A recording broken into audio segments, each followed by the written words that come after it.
వీక్షకులందరికీ నమస్కారం. అందరికీ కూడా శ్రీ క్రోధినామ సంవత్సర ఉగాది శుభాకాంక్షలు.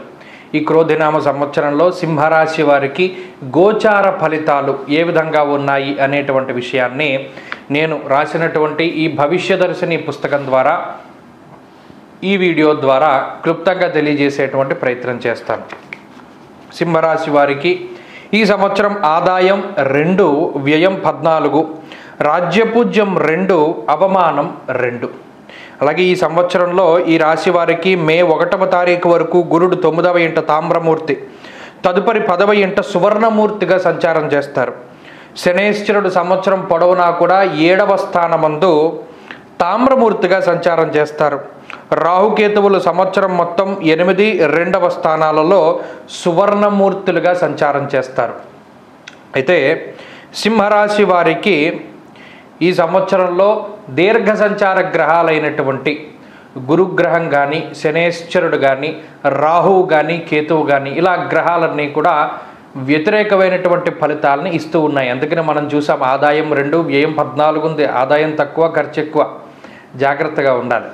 మరి ఈ గోచార ఫలితాల్లో గురుడు ప్రతికూలము, శని ప్రతికూలము, రాహువు ప్రతికూలం అంటే మరి సంవత్సరం మొత్తం మనం ఎలా సాగుతుందంటే సంవత్సరం మొత్తం కూడా బాగాలేదని చెప్తే మాకు ఎలా సాగుతుంది, మీరు ఏదైనా పరిష్కార మార్గం చెప్పాలి కదా అంటే ఒక విషయం గుర్తుపెట్టుకోవాలి.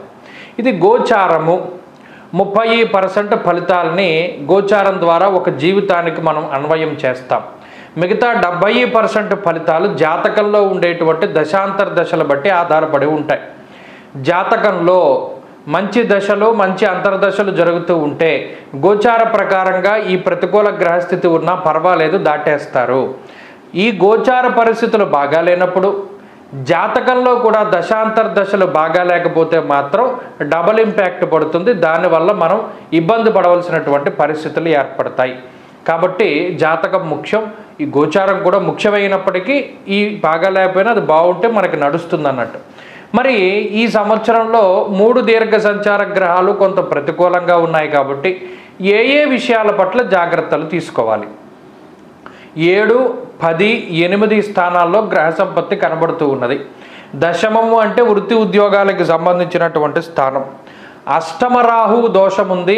అష్టమము అంటే ఆరోగ్యానికి సంబంధించిన స్థానం. సప్తమ స్థానంలో శని ఉన్నారు. సప్తమం అంటే పుత్ర మిత్ర కళత్రాదులకి సంబంధించినటువంటి స్థానం. మరి ఆ స్థానాల్లో గ్రహాలు ఉన్నాయి కాబట్టి ధాన్య నాశో ధనచ్ఛేదం వృధా సంచరణం భయం.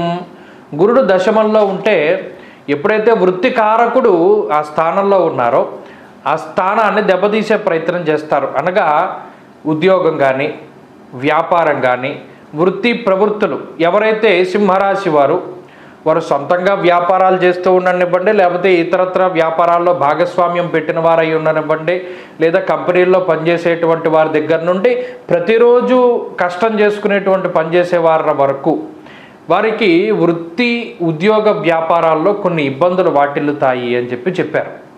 ఏ విధంగానో ఆదాయం తక్కువ, ఖర్చు ఎక్కువ, కష్టానికి తగినటువంటి ప్రతిఫలం ఉండదు. ఈ ఒక్క విషయాన్ని దృష్టిలో పెట్టుకోవాలి. చాలా స్మార్ట్ వర్క్ చేయాలి. సింహరాశి వారు హార్డ్ వర్క్ చేయకూడదు, స్మార్ట్గా వర్క్ చేయాలి. అంటే ఎక్కువ కష్టపడకూడదు. ఎందుకు? కష్టానికి ప్రతిఫలం లేదని తెలిసిపోయినాడు. మనం చేసే పని స్మార్ట్గా చేసేస్తే అక్కడికి శ్రమ తగ్గుతుంది, ఫలితము మనకి దక్కుతుంది. ఈ విషయం పట్ల జాగ్రత్తగా ఉండాలి. 1, బరువు పెరిగేటువంటి విషయాల్లో జాగ్రత్తగా ఉండాలి. శరీరం బరువు పెరగడం, అలసట, లేకపోతే దీర్ఘకాలిక వ్యాధులు రావడం, ఇటువంటి వాటికి అవకాశం ఉంటుంది. వంశపారంపర్యంగా వ్యాధులు రావడానికి అవకాశం ఉంటుంది. 7, 8 స్థానాల్లో ఎప్పుడైతే పాపకర్తరి శనికర్తరి దోషము అటు సప్తమంలో ఉన్నటువంటి శనికి కర్తరి దోషం రాహువుకి ఏర్పడి ఉంటుందో అందువల్ల కూడా సమస్యలు ఏర్పడతాయి. ముఖ్యంగా దేహపీడ మన క్లేశం చతుష్పాదమృగాద్భయం రాజకోపం ప్రవాసంచ అన్నారు. దేహపీడ మన క్లేశం. అష్టమంలో రాహు ఉండడం వల్ల ఏమవుతుంది? అష్టమం సౌభాగ్య స్థానం, ఆరోగ్య స్థానం, లేదా కొన్ని మర్మాంగాలకి సంబంధించినటువంటి స్థానం. వాటికి సమస్య ఏర్పడుతుంది అన్నాడు. అంటే ఆడవారైతే ఆడవారు, మగవారైతే మగవారు వారికి ఉండేటువంటి ప్రత్యుత్పత్తి అవయవాలు ఏవైతే ఉన్నాయో అంటే ఈ రీప్రొడక్టివ్ సిస్టమ్ మీద ఎక్కువ ప్రభావాన్ని చూపెడుతుంది. అంటే యూరినల్ ఇన్ఫెక్షన్స్ దగ్గర నుండి కిడ్నీలో స్టోన్స్ దగ్గర నుండి రకరకాలైనటువంటి వ్యాధులు రాహు కలిగించడానికి అవకాశం ఉంటుంది. కాబట్టి చాలా జాగ్రత్తగా వ్యవహరించాలి. మరీ ముఖ్యంగా గ్యాస్ట్రిక్ సమస్యలు, స్కిన్ ప్రాబ్లమ్స్, వెన్నుపాముకి సంబంధించిన సమస్యలు, ఇటువంటి వాటిని రాహు కలిగించడానికి అవకాశం ఉంటుంది. చాలా జాగ్రత్తగా వ్యవహరించాలి. అలాగే వృత్తి ప్రవృత్తుల్లో ఈజీ మనీ కోసం ప్రయత్నం చేయకూడదు. కష్టపడే ముందుకు వెళ్ళాలి. ఇందాక చెప్పినట్టు కష్టం కాకుండా స్మార్ట్ వర్క్, చాలా ఈజీగా పనిచేయాలి. అటువంటి వాటి మీద ఎక్కువ దృష్టి పెట్టాలి. ఉద్యోగాన్ని ఎట్టి పరిస్థితుల్లోనూ వదులుకోకూడదు. వెనకాల ఏదైనా సపోర్ట్ ఉంటేనే కానీ కొన్ని క్రూరమైనటువంటి నిర్ణయాలు తీసుకోకూడదు, సాహసోపేతమైన నిర్ణయాలు తీసుకోకూడదు. చాలా జాగ్రత్తగా ఉండాలి. కుటుంబం పట్ల చాలా బాధ్యతగా వ్యవహరిస్తూ ఉండాలి. సంతానానికి సంబంధించినటువంటి శ్రద్ధ పెడుతూ ఉండాలి. సప్తమంలో ఉండేటువంటి శనేశ్వరుడు కొంచెం అటు జీవిత భాగస్వామి ఆరోగ్యం పైన, సంతానం తాలూకు ఆరోగ్యం మీద ప్రభావాన్ని చూపెడతారు. మరి ఈ గ్రహస్థితి ఎవరికి ఉపయోగపడుతుందంటే మొత్తానికంటే విదేశాల్లో ఉంటున్నటువంటి సింహరాశి వాళ్ళకైతే ఇది టాప్ మోస్ట్గా ఉపయోగపడుతుంది. విదేశాల్లో సింహరాశి వారికి అయితే అక్కడ స్థిరత్వము, ఉద్యోగము, గృహము, సంతానము ఇవన్నీ కూడా పుష్కలంగా లభిస్తూ ఉంటాయి. దేశం దాటి బయటికి వెళ్ళిపోవడానికి, అది చదువుకైనా ఉద్యోగానికైనా మరి ఏ తరతరకైనా బయట ఉండేటువంటి వారికి మాత్రమే ఈ గ్రహస్థితి ఎక్కువ ఉపయోగపడుతుంది. కాబట్టి ఇక్కడ నుండి బయట దేశాలకు వెళ్ళి పనిచేసేటువంటి వారు, క్యాబ్ డ్రైవర్లు, లేకపోతే మరి ఏ తరతర పనులు చేసుకోవడానికి కువైట్ ఇంకో దేశాలు వెళ్ళిపోతారే వారు లాభపడతారు. అలాగే కార్మికులు, కర్షకులు, వ్యవసాయదారులకు కూడా ఈ గ్రహస్థితి చాలా ఉపయుక్తంగా ఉంటుంది. శరీర కష్టం మీద పైకి వచ్చేటువంటి వారికి ఉపయోగపడుతుంది. ఈజీ మనీ కోసం వెంపర్లాడేటువంటి వారికి జూదము, లేకపోతే మరి ఏ తరతర దీన్ని ఏమంటారు, జూదంలో పెట్టేటువంటి వారు, స్పెక్యులేషన్, ఇటువంటి వాళ్ళు మాత్రం దారుణంగా వారి యొక్క జీవితాలను కోల్పోతారు. అది ఒకటి జాగ్రత్తగా చూసుకుంటూ ఉండాలి. అలాగే శనేశ్వరుని సప్తమ స్థాన స్థితి వల్ల కొంత కుటుంబానికి దూరంగా వెళ్ళేటువంటి పరిస్థితులు కూడా ఉంటాయి. కాబట్టి జాగ్రత్తగా చర్యలు తీసుకోవాలి. ఇందులో కుటుంబ సభ్యుల యొక్క ఆదరాభిమానాలు పోగొట్టుకోకుండా ఉండాలి. కుటుంబ సభ్యులతోటి సత్సంబంధాలను పెంచుకునేటువంటి విధంగా ఉండాలి. మాట పట్టింపులకి అవకాశం ఉంటుంది.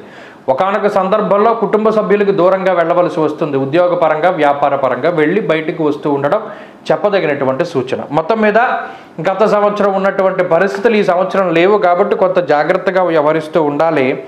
అష్టమరాహు యొక్క దోషాన్ని పోగొట్టుకోవడానికే షష్ఠి ఉపవాసాలు ఎక్కువగా చేయాలి.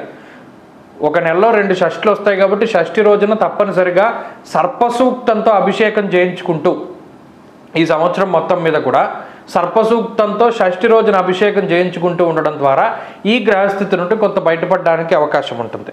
అలాగే ఆదివారం మినపప్పు దానం చేస్తూ ఉండాలి. ఆదివారం నాడు రాహుకాలంలో మినపప్పుతో చేసినటువంటి పదార్థాన్ని దానం చేయడం ద్వారా మంచి ఫలితాలను పొందుతారు.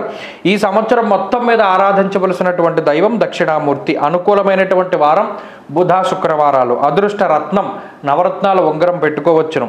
అదృష్ట వర్ణం తెలుపు. అదృష్ట సంఖ్యలు ఈ సంవత్సరానికి 6, 9. స్వస్తి.